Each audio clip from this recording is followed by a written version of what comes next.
Hello everyone, this is Endgame Arts with another unboxing, another breakdown, another demo. So let's get right to it. This is Resident Evil 6, I would like to say the definitive edition of the game.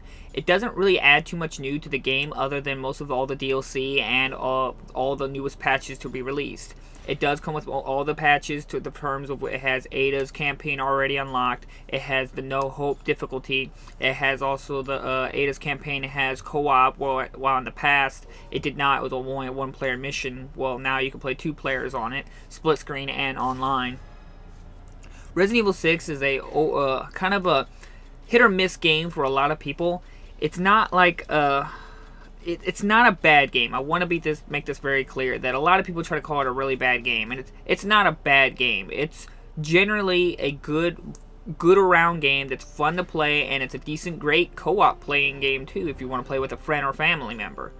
The problem is that it's a good game. It's just not a good Resident Evil. It does everything right to be an adequate and playable game.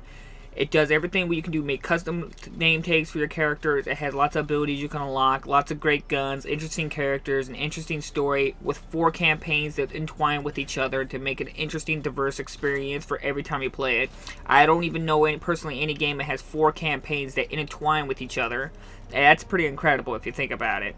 Graphics are decently good. Nothing super. I do think the graphics could have been a little better, even back in the PS3 time, but all in all, it still was an amazing game. It has all the mercenary modes. It has like Survivor mode, Onslaught, Predator, and Siege, Agent Hunt. It has a lot of game modes on this disc.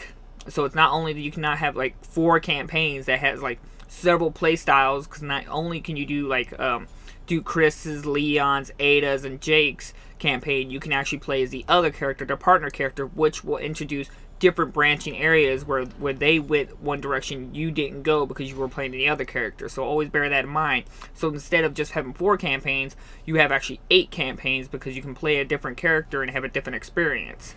And the other character does get different equipment. They don't share the same gun. So while one gets a shotgun, another one probably gets a double barrel shotgun, and so on and so forth.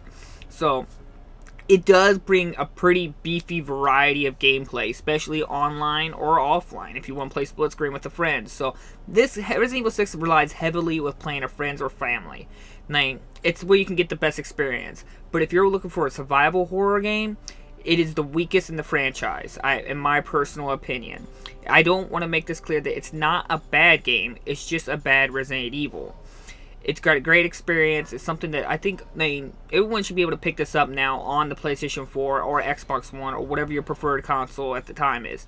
You can pick this up brand new for like $20. In my personal opinion, with how much all the DLC they added to the game and all the time you can put in this, it's a steal at that price. You need to pick this game up if you haven't already in the past on the PlayStation 3 or Xbox 360. Other than that, there's not much to tell, other than I can kind of touch into the problems about the game, that what prevented it from being more than just a decent over-the-shoulder shooter than a Resident Evil. The difference between this is the fact that Leon's campaign is the only one that actually has a survival horror feeling to it. Ada's campaign has a little bit, but not enough to really push it. Jake has a little bit as well, but nothing to really push it. Chris is just straight up not survival horror. It's an onslaught over-the-shoulder shooter. And that's where I think a lot of the problems comes with, is that every campaign in it doesn't push the formula that it originally started being a survival horror. Now, I do understand the concept of the fact that these characters have gotten used to fighting zombies and monsters and bioweapons and then all the terrors in the world, but it still just breaks the flow of the experience that we all come for when you buy a Resident Evil game and hope for a terrifying and very intelligent design and gameplay, where this is more just like run to the next destination and try to survive the wave. There was no puzzles. There wasn't really anything to push the envelope other than just fight some zombies here and then go move on to the next spot of the game. Next thing that probably really hurts this game is its skill system. Not that the skill system is bad, it's the fact that the skill system doesn't have enough slots. I think this was the fundamental flaw of bringing variety into the game, in my personal opinion. What they messed up on it is the fact that you can only have 3 slots for all your skills. And there's several kinds of skills, for more attack, more defense, more critical hit chance, so on and so forth. But the problem is that with only 3 slots, of course, one slot's going to be attack up, one slot's going to be defense up, and the game has a problem with its QTEs, which, if you don't know what a QTE is, it's a quick time event. Usually it's those button props up that pop up really fast and they expect you to hit the correct button, or you fail. Is that they're really, really hard. They didn't fix it. They should have fixed it or tried to make it a little bit easier with this updated version of the PS4, but they didn't mess with it, so disappointed in that. But they did fix certain QTE problems in the future in the game. Like, I don't know if you ever played it, but there's a part where you climb a rope in the game. You have to hit L2, R2, L2, R2, L2, R2. And if you mess up once, repeatedly, you'll fall and slide off the rope. It's really annoying back in the past. Well, now they fix it. We can just hold R2 and just keep climbing. Well, there's ability put in your skill chain. It's called Breakout, where it makes those breakout QTEs so much more easier, to the point where it's what it should have been. But the problem is now, there you go. You just used up all 3 of your skill slots for basic things. Now you can like have a critical hit chance of piercing through, increase ammo drop, and so on and so forth. So no longer do you feel like you can customize, because you have the 3 basic things you need to survive: attack up, defense up, and breakout. So that was really what the heart of the game is the fact that what it was supposed to be for your customization, you couldn't customize, because then if you actually thought like as a gamer, you did what made you survive. So then that was what really hurt it. And the fact that also there was no gun upgrades in the game, that meant that prevented you from actually like branching out and trying out different guns and different abilities and something like that. So basically abilities as well. So that's what kind of really hurt the game, was the fact that they limit that area right there. Now the game still plays great and works great. You can move and shoot, which that's a great plus. It's got 2 kind of crosshair styles. You can use the laser beam style, or you have crosshair style. Laser beam style works fine, but I felt that the game wasn't really designed too well for the laser beam, the laser dot beam. It works better with the crosshair style. So that right there is the laser beam style. There's another one that creates a crosshair. Just try that one out. It works a lot better in my personal opinion. We do have a lot of other features like dodge and roll here and there, or jump on your back and shoot while you're laying on your back, which I didn't really use this abilities too much in the game. I just kind of learned how to shoot and made sure to keep moving, but it does help in certain situations, so bear in mind that you can lay on your back.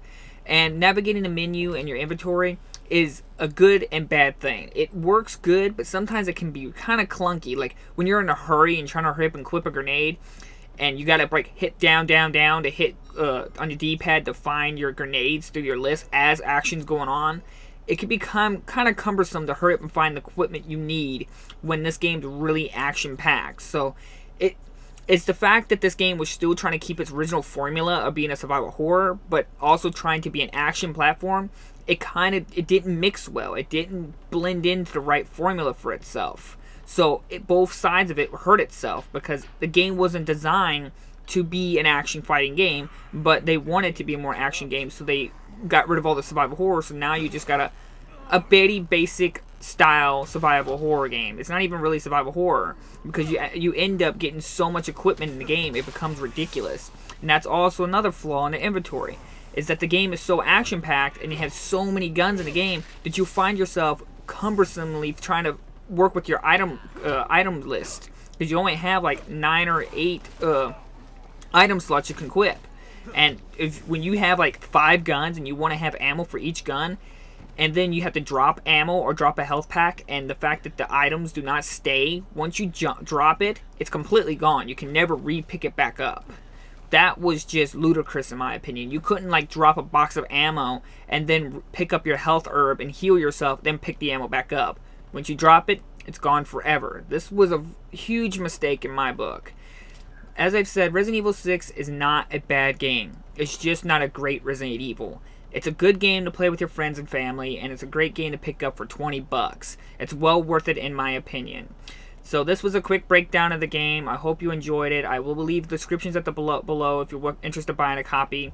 Hit the like and subscribe button. It really helps me out, and if you want to see more videos from me. So thank you all for watching. I appreciate every single one of you, and I hope to keep doing it. So I'll see you all in the next episode. Bye-bye!